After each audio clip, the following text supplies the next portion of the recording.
안녕하십니까. 돈산동 Q&A 공부방 동아쌤입니다. 이제 비문화 글을 텐데 굉장히 어지럽게 읽었는데 그걸 어떻게 읽어야 되는지 이제 동아쌤 방식대로 한번 읽어보도록 하겠습니다.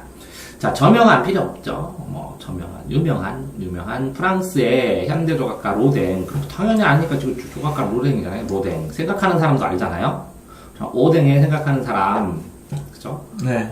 생각하는 사람 이것도 다 지워도 되는데 조각.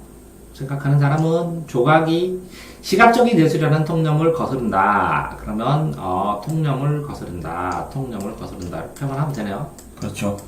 생각하는 사람은 작가가 로댕이 청동 자체의 질감을 그대로 살려 거칠게, 그죠? 청동 질감을 그대로 살려 거칠게 시각적으로 완벽한 실루엣을 보여주지 않는다. 그러면 완벽하지 않는다. 질감을 살렸다. 이 정도만 하면 되네요. 이에 따라 생각하는 사람들을 마주하는 감상자는 그쵸? 거친 질감 여기 있잖아요. 거친 질감. 그러면 감상자는 거친 질감. 그러면 이거 있네요. 그죠? 네. 질감을 그대로 완벽하지 않다. 그죠? 그대로 질감 자체. 그렇네요. 그것만 하면 되네요. 네. 세계적인 조각품에 대한 감상과 거친 표면에 반응한다는 것. 이거 다 위에 있잖아요. 네.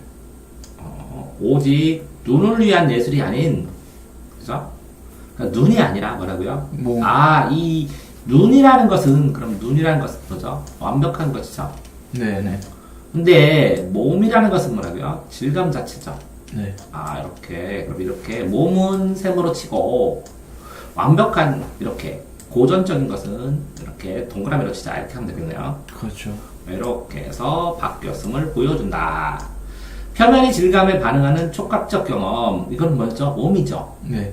질감이니까 촉각적 경험은 눈, 코 등이 이건 총체적인 것은 뭐라고요? 촉각이죠. 네. 얽혀있는 우리의 몸이네요. 아까 나왔죠. 지우고. 이와 같은 작품 경향은 프랑스 철학, 그죠? 프랑스 철학도 지우고, 철학자 모리스 메를로 퐁티, 메로 해요, 메가 몸이에요, 그죠? 네. 몸 철학에서 생각난다.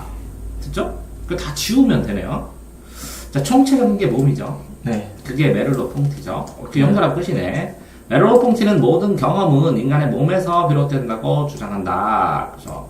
그러면 이 촉각이 질감 자체고 촉각이고 이게 경험이죠. 네.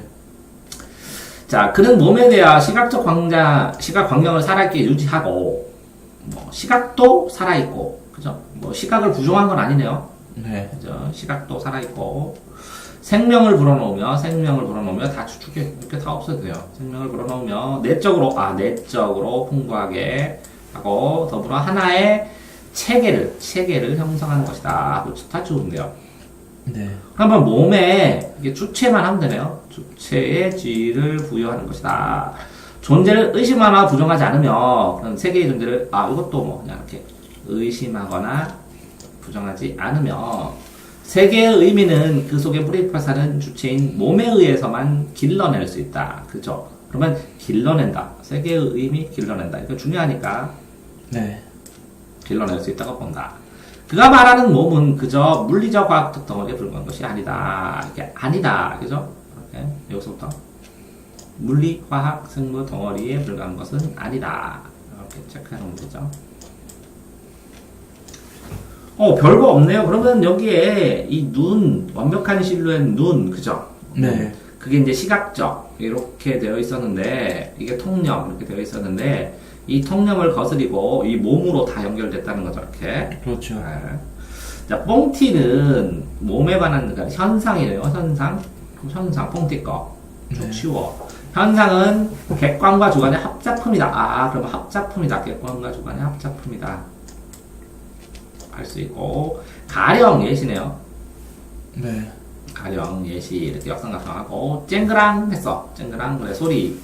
일반적으로 소리만 나는데 원인에 주목해서 이거는 뭐라고요? 객관? 네. 소리는 객관. 그 소리의 원인은 주관? 네. 설명한다. 주관 객관. 그런데 끌어줘야죠. 매는 소리를 지각하는 수용자가 있어야 현상이 된다고 본다. 그러니까 수용자가 주관이죠. 네. 수용자가 원인을 생각하는 거죠. 그렇죠. 자, 접시가 떨어진 원인이 되어 쨍강 소리가 났더라도 진동을 소리로 착각하는 지각하는 수용자가 없다면 소리라는 현상 자체는 의미가 없다. 발생하지 않는다. 의미가 없다. 주관적 의미가 없다. 뭐 이런 뜻이겠죠. 네. 소리라는 현상은 우리의 흔히 실제하는 대상이라고 부르는 객관과 맞네. 네. 수용자는 주관이 결합된다. 아까 객관 주관 나왔었잖아요. 그죠? 네. 이 현상을 발생하지 않는 것은 뭐야? 주관이 없다는 거죠. 네. 주관이 없다는 거죠. 의미가 없고 주관이 없다는 거죠. 자, 매에 따르면 지우고 세상에 우리가 경험하는 모든 경험하는 모든 것은 경험은 모두 그죠? 경험은 네. 모두. 그런데 의미는 주관이죠. 주관. 네. 주관이 함축되어서 의미의 탄생이라고 써있네요. 그죠? 주관의 탄생. 이를 설명하기 위해서 현상학자 후설의 지향성, 뭔가를 지향하냐, 어떤 거를 목적으로 하느냐. 그러면 여기서부터는 후네요. 네. 후에 따르면 무엇으로 향해 있는데, 그죠? 네. 메를로 뽕티는 이 지향성이라는 어떤 거를 가려는 지향성, 어떤 거를 목적성으로 하는 것을 받아들여서, 그죠? 지향성과 우리가 경험하는 모든 현상의 의미, 지향하는 목적이 있다, 의미가 있다, 주관적 의미를 부여했다라는 거겠네요. 네. 그래서 사람들은 동일한 대상이나 사건에 대해서 원래 다른 경험을 하죠. 네. 다른 경험을 하고 다른 의미를 읽어내죠. 네. 그러니까 이 다른 경험을 하니까 그 대상 사건에 대해서 지향성이 다르다, 의미가 다르다, 주관이 다르다. 그죠? 네. 주관이 다르다. 그러니까 주관이 서로 다르니까 그것들을 의미를 다르게 반영시킨다는 거죠. 네. 매는 인간의 반응을 지각이라고 부른다. 이 지각이 뭐라고요? 지향성, 현상의 의미를 보는 것. 이 지각은 감각계관으로 단순하게 하는 게 아니라, 감각은 세모죠. 네. 동그라미 아까 있었던 감각이 단순한 게 아니라 두뇌 활동으로 몸의 총체적인 활동으로 의지를 가지고 세계에 참여한다는 거죠. 세계를 지향한다는 거죠. 네. 그러니까 주관적인 참여죠. 그렇죠. 그걸 나누면 가령 모니터를 보고 있다고 할 때 시공간의 점의 대상을 바라보는데 조명에 드러난 부분과 감춰진 부분도 있는데 실제로 보는 것은 모니터의 장면인데 그런데 매는 몸에 축적되어 있는 체험을 바탕으로 보이는 것뿐만 아니라 보이지 않는 것까지 생각한다는 거죠. 의지를 가지고. 네. 이때 다양한 감각으로 여러 개로 통합돼서 소통하고 통일되는데 네. 이거는 순수한 지성이 아니라 이렇게 주관만 하는 것이 아니라 몸의 주관과 객관이 합쳐진 몸의 작용이라는 것이죠. 네. 이해됐나요? 네. 자, 그래서 그는 이 지각, 뭐라고요? 지향성, 주관과 객관이 합쳐진 활동을 통해서 세계에 속해 있으면서 세계를 향해 나가는 게 지향성이라는 거예요. 향해서. 지향성. 세계를 향해서 나간다. 향해서. 지향성 주체를 세계의 존재, 세계 속에 있는 존재, 내 존재가 세계 안에 있다라고 얘기를 하는 것이죠. 네. 자, 이렇게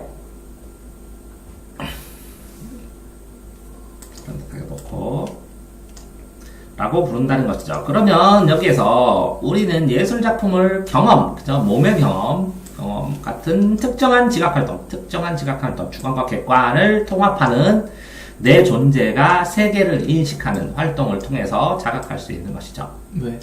그러니까 지각은 일어나는 공간은, 장소는 순수한 객관적인 혹은 순수한 주관적인 세계도 여기 나오네요. 객관만 있어도 안 되고 주관만 있어도 안 된다는 거죠. 네. 왜냐하면 통일돼야 되니까 합치고 네. 서로 만나야 되고, 그죠? 네.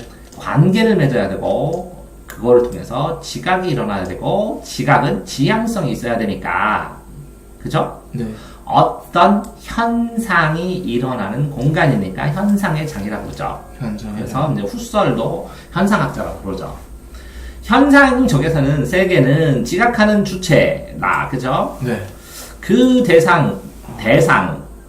이건 나, 주체 나, 그리고, 예를 들어서 나와 사과, 이거 객관이죠? 네. 이 객관과 이 주관이 합쳐져서 같이 의미를 가지고 어떤 목적이나 지향, 세계 속에서 어떤 특성이 있는지 받아들이는 것이죠. 네. 그러니까 주체나 나와 사과, 대상이 분리되어 존재하지 않고 요 안에서 이게 뭐라고요? 현상의 장. 네. 나와 사과가 합쳐지는 곳을 뭐라고요? 현상이죠. 현상의 장이라고 했으니까 합쳐져서 나타나야 되죠. 네. 그래서 분리되지 않아야 되죠. 그렇죠. 그래서 지각 활동은, 이 지각은 뭐라고 그러세요? 통합돼서 나타나는 활동, 지각 지향성은 생각, 주각적 사유보다 네. 앞서는 지각은 몸이라고 했죠. 몸 총체적 활동이며 그 활동의 순간, 지각하는 주체는 활동을 하면서 이 현상 안에서 활동을 하니까 세계에 참여를 하게 되는 것이고, 세계에 참여를 하니까 세계의 참 의미를 알게 되는 것이죠. 그렇죠. 이러한 관점에서 맨은 세계를 주체가 생각을 통해 이념적으로 구성으로 여긴, 그죠? 주지주의 정확. 이거는 주지주의죠. 이거는 생각만 하는 것이죠. 네. 이념을 통해서 주지주의 철학, 동그라미, 이념을 통해서 주지주의 철학에 비판을 하죠. 네. 맨은 몸이죠. 어쨌든 이게 두 개 통합되어 나타나죠. 네. 이게 근원적이죠. 그러니까 몸보다 인간의 추상 정신활동, 이게 주지주의죠. 네. 몸보다 인간의 추상적인, 이건 주지주의고, 지성이고, 그죠? 이게 궁극적인 가치였던 것이 서양 철학이고, 이게 주지주의고. 이해됐어요? 네. 생각만, 이념만 하는 거, 이걸 떠나서 도전의 의미, 비판의 의미 담겨 있는 거죠. 네. 서양 철학의 근대에 이르기까지 몸을 낮게 봤다는 거죠. 몸을 별거 아니다, 이렇게. 지성이 최고다, 이렇게 봤죠. 그러니까 옛날에는 이론적인, 주관적인, 관념적인 거 있고, 경험적인 게 있으면, 이 경험적인 거를, 이론적인 거, 그 다음에 경험이 있으면 이 이론을 더 크게 봤다는 거죠. 그렇죠. 그런데 이거를 두 개, 이론과 이 이론, 주관적과 이 경험, 실제 현상을 통합해서 통합주의로 본다는 거죠. 맨은. 네. 그래서 맨은 그에 반대하는 입장을 제시하고, 인간은 지성 또는 광범위한 몸의 활동의 일부분, 인간의 지성은 뭐라고요? 이렇게 요 활동을 할 때 이 나의 지성은 뭐라고요? 이 활동 속에서 이 두 개를 통합하는 과정의 일부분이다라고 보았고, 이거를 서양 철학의 이거를 포커스로 맡은 거, 이렇게 보면 이렇게 합치면 여기는 이성이고 요건 경험이니까 일부분밖에 안 되죠. 그렇죠. 그러니까 지적 활동, 요거를 중시했던 지적 활동에 대립하는 것이죠. 네. 맨은 몸의 세계를, 몸 자체가 통합이고 지각도 통합이고, 그쵸? 네. 근데 이 주체인 나가 있긴 해야죠. 네. 인간이 그게 실존적이도 실제 존재하죠. 경험 속에서, 세계 속에서. 네. 몸을 중시하는 로댕의 작품은, 그쵸? 그러면 몸을 거칠게 표현하는 로댕의 작품은 이 철학을 떠올리게 한다는 거죠. 네. 로댕은 뭐라고요? 눈만을 위한 것이, 눈만을 위한 것이 아니라 몸 전체를 위한 것으로 바꿔 놓았고, 그죠? 시각적 충족만을 위한 것이 아니고 구체적으로 몸의 반응을 이끌어주는 공간을 만들고, 이 공간이 현상의 세계고 이게 세상이라는 거죠. 네. 그러니까 로댕은 이걸 매끈하게 시각적으로 만든 게 아니라 거친 나의 몸을 통해서, 그죠? 네. 이 거친 몸 나가 세상 속에 관계를 맺고 있는 생각들, 의미를 묻는 지향성을 보여줬다는 거죠. 네. 그러니까 이런 지향성을 관람객이 바라볼 때, 네. 그죠? 오로지 눈으로 보는 게 아니라, 눈만 보는 게 아니라, 그죠? 네. 작품을 몸과 분리되어 몸과 밀착 관계. 자, 오로지 눈에 보이는 것만을 감상하게 되는 작품은 몸과 분리되잖아요. 네. 몸 전체를 봐야 되는 거죠. 네. 이렇게 밀착되게 생각하는 것. 몸이 주체가 되어서 세상과 반응하는 것. 이거를 철학과 연계되어지는 게 펑티의 작품이라는 것입니다. 이해되시죠? 네. 자, 동영상 뭐라고요? 네. 메를로 퐁티의 멜로 폰티. 내용을 들으신 다음에 다시 한번 풀어보시기 바랍니다.